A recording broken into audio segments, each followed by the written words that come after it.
સુરતમાં મજુરા ગેટ સ્થિત કાર્યરત સ્વામી વિવેકાનંદ નેત્ર મંદિર હોસ્પિટલ દ્વારા ગરીબ અને ગરીબ રેખાથી નીચે જીવતા લોકો માટે પોતાની આંખની રોશની પાછી મળી રહે માટે પ્રોગ્રામનું આયોજન કરવામાં આવ્યું હતું। આગામી દિવસોમાં સંસ્થા દ્વારા આંતરદ્રષ્ટિએ પ્રોજેક્ટ અંતર્ગત મોતિયાના 6000 ઓપરેશન વિનામૂલ્યે કરી આપવાની તૈયારી કરી રહ્યા છે। આંતરદ્રષ્ટિએ પ્રોજેક્ટ અંતર્ગત રાજ્યના છેવાડાના ગામના લોકો સુધી પહોંચે અને વિનામૂલ્યે ચેકઅપ કરી ઓપરેશન કર્યા। 624 નિઃશુલ્ક કેમ્પ, 174,000 નિઃશુલ્ક ચેકઅપ અને 12,000 નિઃશુલ્ક ઓપરેશન। દિવ્ય દ્રષ્ટિ રો પ્રોજેક્ટ અંતર્ગત અધૂરા મહિને જન્મેલા બાળકોના જન્મ 1-2 મહિના આંખોની દ્રષ્ટિ ગુમાવી દેતા હોય છે, ત્યારે 6000 બાળકોની તપાસ, 809 બાળકોના લેઝર અને ઇન્જેક્શનથી સારવાર, 102 બાળકોના રોપ સ્ટેજ 5ના આંખના પડદાના સફળ ઓપરેશન કર્યા હતા। દ્રષ્ટિ મિત્ર પ્રોજેક્ટ અંતર્ગત દૂર ગામડાની દીકરીઓ જે 12મા ધોરણ પછી ખેતરમાં મજૂરી કરીને મિલમાં કામ કરવાને બદલે દીકરીઓ નર્સિંગનું ભણતર અને જ્ઞાન મેળવ્યા દીકરીઓ દ્વારા ચારો આંખથી પીડાતા દર્દીઓને મદદરૂપ થયા હતા।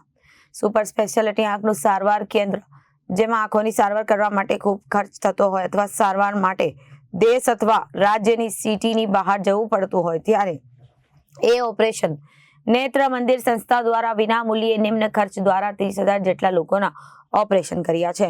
પ્રોજેક્ટ અંતર્ગત પ્રાથમિક સરકારી શાળાના વિદ્યાર્થીને વિનામૂલ્યે ચેકઅપ કરી જેમને ઓછું દેખાતું હોય તેમની સારવાર આપી બાળકોને તેમના ઉજ્જવળ ભવિષ્ય માટે ચશ્મા બનાવી આપવામાં આવ્યા। સાથે ડોક્ટર ભાવિનભાઈ ભુવા દ્વારા વધુ માહિતી આપવામાં આવી હતી। સંસ્થાનો હેતુ માત્ર આંખના દર્દીઓને સારવાર આપવાની સાથે તેમને સંપૂર્ણ અંધાપો છે અથવા તો તેમને ઓછું દેખાય છે, તમામ લોકોને આત્મનિર્ભર સાથે એમને પગભર કરાવવાનું કાર્ય સંસ્થા દ્વારા કરવામાં આવી રહ્યું છે અને આ કાર્યમાં સુરત ગુજરાતને કોઈ પણ વ્યક્તિ તન મન અને ધનથી જોડાઈ શકે છે। સ્વામી વિવેકાનંદ નેત્ર મંદિર સાથે હું જોડાયેલો છું। આજનો જે આ કાર્યક્રમ છે એમાં અમે એ સંકલ્પ લીધો છે કે 12,000 એવા વ્યક્તિઓ જે લોકો જોઈ નથી શકતા એ લોકોની આંખો પાછી અપાવી શકીએ એની માટેનો આખો અમને સંકલ્પ લીધું છે અને લગભગ 750-800 લોકો અહીંયા ભેગા થયા છે। આખો આ કાર્યક્રમ થશે, એના થકી જે ભંડોળ ઊભું થશે એમાંથી 12,000 લોકોને નવી દ્રષ્ટિ મળશે, એ સંકલ્પ સાથે આખો કાર્યક્રમ કરી રહ્યા છે। સવારે 10:30 આ કાર્યક્રમ શરૂ થયો, 1 વાગ્યા પૂરો થશે। આજે સ્વામી વિવેકાનંદ નેત્ર મંદિર ટ્રસ્ટ દ્વારા ઉજિયાલા 2O આ કાર્યક્રમ રાખવામાં આવ્યો છે। ખાસ કરી ડૉક્ટર ભાવિનભાઈ પટેલ સાહેબે જે આ કરુણાનો યજ્ઞ આદર્યો છે એમાં સૌએ આહુતિ આપવાની જરૂર છે। ભાવિનભાઈએ હમણાં એમના વિડીયોમાં બતાવ્યું કે 5 લાખ રૂપિયાની આવક હતી, દર મહિને હું SIP કરાવતો, તો એણે લોકોની દ્રષ્ટિ માટે એનો દ્રષ્ટિકોણ બદલ્યો। તો હું અને તમે આજના આ કાર્યક્રમમાં આવ્યા છીએ, એને કાળી પટ્ટી ઉપર માસ્ક કરી આપણને અનુભવ પણ કરાવ્યો કે અંધાપાની શું વેદના હોય છે, એ આપણને મહેસૂસ કરાવ્યું। તો દરેક લોકોને, હું સુરતવાસીઓને કે ગુજરાતના ખૂણે ખૂણે વસતા લોકોને આ નેત્ર મંદિરના કાર્યક્રમમાં પૂજ્ય મોરારી બાપુ આવ્યા હતા ત્યારે પણ કરોડો રૂપિયાનું દાન લોકોએ આપ્યું હતું।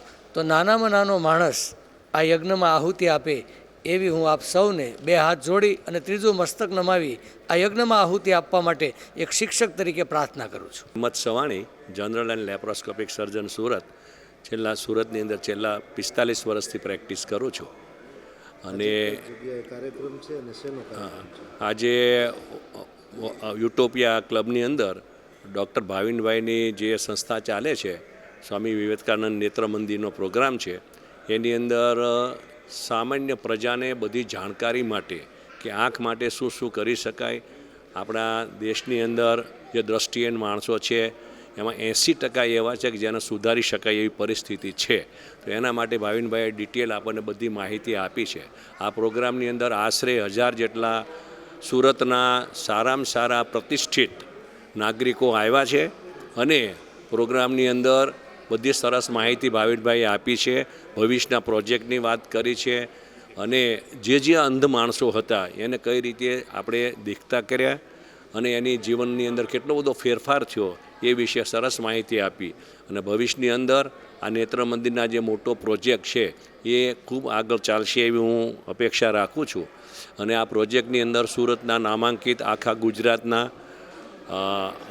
પ્રતિષ્ઠિત માણસો, આર્થિક રીતે સક્ષમ માણસો ખૂબ જ સારી રીતે સહકાર આપી રહ્યા છે। Reporter Arvind Rathod, Janadesh news, Surat.